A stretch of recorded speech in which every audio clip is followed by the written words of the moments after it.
दोस्तों मान लीजिए आप 8,000 रुपये की एसआईपी कर रहे हैं और आपने 25 सालों तक एसआईपी चलाया तो आप कितना पैसा बना पाएंगे? क्या आप 1 करोड़ रुपए बना पाएंगे, 2 करोड़ बना पाएंगे या 2.5 करोड़ बना पाएंगे? आज हम आपको ये कैलकुलेशन दिखाएंगे कि अगर आप 8,000 की एसआईपी 25 सालों तक चलाते हैं तो आप कितना बड़ा पैसा बना पाएंगे। साथ में जो भी पैसे बनेंगे इसके ऊपर आपको सरकार को, गवर्नमेंट को कितना टैक्स देना पड़ेगा। तो चलिए सबसे पहले हम यहाँ पर देखते हैं कि आपका डिपॉजिट अमाउंट क्या होगा, मतलब आपका इन्वेस्टमेंट अमाउंट क्या होगा।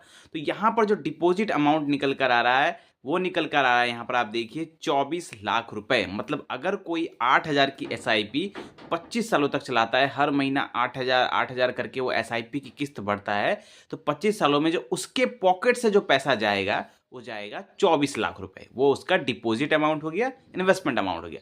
अब इस 24 लाख रुपए के ऊपर वो कितना पैसा बनाएगा, इसको कैलकुलेट करने के लिए हमने जो यहाँ पर एक्सपेक्टेड रेट ऑफ रिटर्न पकड़ा है वो पकड़ा है 15% के हिसाब से। अब क्यों 15% पकड़ा है? क्योंकि म्यूचुअल फंड में लॉन्ग टर्म में आपको आराम से 15-20% का रिटर्न मिल जाता है। अगर आप थोड़े भी अच्छे म्यूचुअल फंड में इन्वेस्टमेंट करते हैं तो 15-20% का रिटर्न मिल जाता है। तो इसीलिए हमने यहाँ पर 15% पकड़ा है। तो 15% के हिसाब से अगर हम देखते हैं तो यहाँ पर जो आपका रिटर्न्स निकल कर आ रहा है वो आप देखिए, रिटर्न्स निकल कर आ रहा है 2 करोड़ 38 लाख रुपए। ये सिर्फ रिटर्न्स है। अगर हम 15% के हिसाब से पकड़ते हैं तो 2 करोड़ 38 लाख रुपए ये सिर्फ रिटर्न्स निकल कर आ रहा है। उसके बाद अगर हम देखते हैं यहाँ पर कि आपका यहाँ पर एक्चुअल वैल्यू क्या होगा, तो जो एक्चुअल वैल्यू दोस्तों होता है म्यूचुअल फंड में, आपका जो इन्वेस्टमेंट अमाउंट है और आपको जो रिटर्न्स मिला दोनों को अगर जोड़ दिया जाए तो वो होता है एक्चुअल वैल्यू जो फाइनली आपको मिलेगा।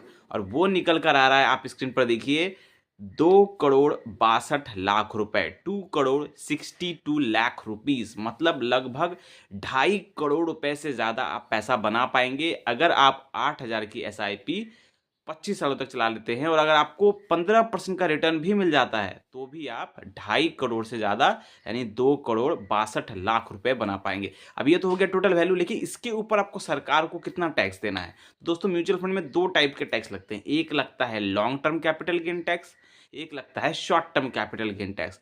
अगर आप 1 साल के अंदर अंदर अपने एसआईपी से पैसा निकाल लेंगे तो आपको शॉर्ट टर्म टैक्स देना होगा जो कि लगता है 20% का। वहीं अगर आप 1 साल के बाद अपने एसआईपी से पैसा निकालेंगे तो आपको देना होगा long term capital gain tax जो कि 12.5% का होता है। और यहाँ पर इस कैलकुलेशन में बात हो रही है 25 सालों की, तो इसलिए यहाँ पर long term capital gain tax लगेगा 12.5% का। लेकिन टैक्स किस वैल्यू पे लगेगा? आपका टोटल देखिए अमाउंट कितना बना था, 2 करोड़ 62 लाख रुपए। तो क्या 2 करोड़ 62 लाख रुपए के ऊपर पूरा टैक्स लग जाएगा? नहीं।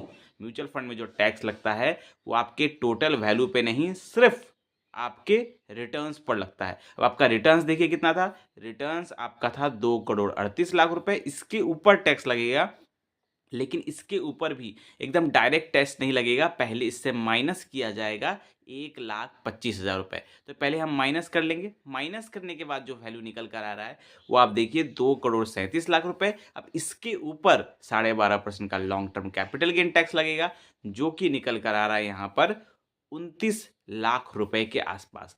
मतलब ये होगा आपका फाइनल टैक्स। इसका मतलब ये है कि अगर कोई 8,000 की एसआईपी 25 सालों तक चला लेता है और उसे मात्र 15% का भी रिटर्न मिल जाता है तो भी वो 2 करोड़ 62 लाख रुपए बना लेगा। और उसके ऊपर जो है सरकार को टैक्स देना होगा वो देना होगा 29 लाख रुपए के आसपास। तो आई होप आपका सारा डाउट क्लियर हो गया होगा। मन में कोई भी क्वेश्चन है तो आप हमें कमेंट करें। मिलते हैं एक और वीडियो के साथ। थैंक यू, धन्यवाद।